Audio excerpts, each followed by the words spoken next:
G'day guys, we're here at the Byron Bay Community Centre here tonight.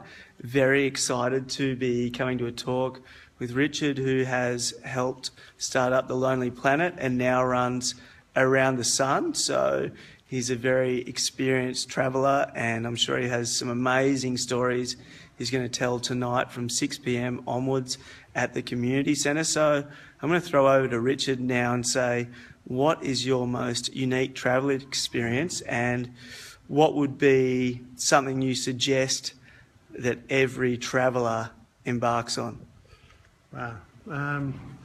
My most unique travel experience, I'm always tempted to say the most unique travel experience is something that can happen around the corner, because if you put the right traveller's hat on, you're open to experiences and you're open to change and you're open to just experiencing. But I guess if I had to pick one particular experience, it would have been catching the train from Quetta in northwest Pakistan through to the Iranian border.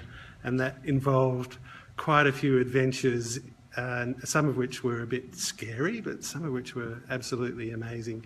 Involved corrupt Iranian customs officials and weird wild men coming down out of the hills from Afghanistan, and this funny little train putt-putting across the middle of the desert. And yeah, that's the one that comes to mind right now. If you asked me tomorrow, I'd probably come up with another one. But, and what's something we should all pack or look out for, or what would be, actually a better one is, what would be a good ethic you can always take with you when you're travelling?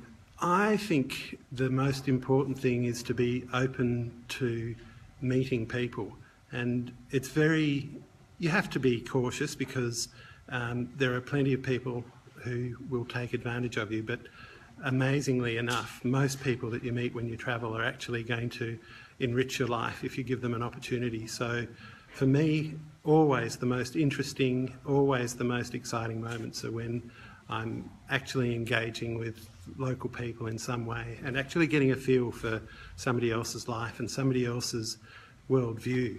Maybe that's the thing that I love most, is when you come across somebody who lives a completely different life and all of a sudden you look at your own life and think, well, you know, that's not necessarily the way everybody in the world thinks or acts, and it rattles your cage. It makes you question some of the things that you maybe take for granted.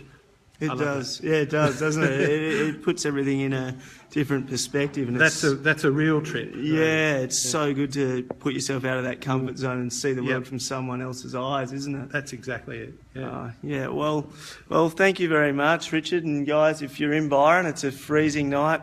Come down to the community centre, and I think there's going to be lots of good stories and valuable information. Thank you very much, and thank you, Richard. It's a pleasure. It's great to speak. Thanks a lot, Richard. That was great. Hello, everyone. This is not too formal a setup. It's always tricky because we've got no idea how many people are going to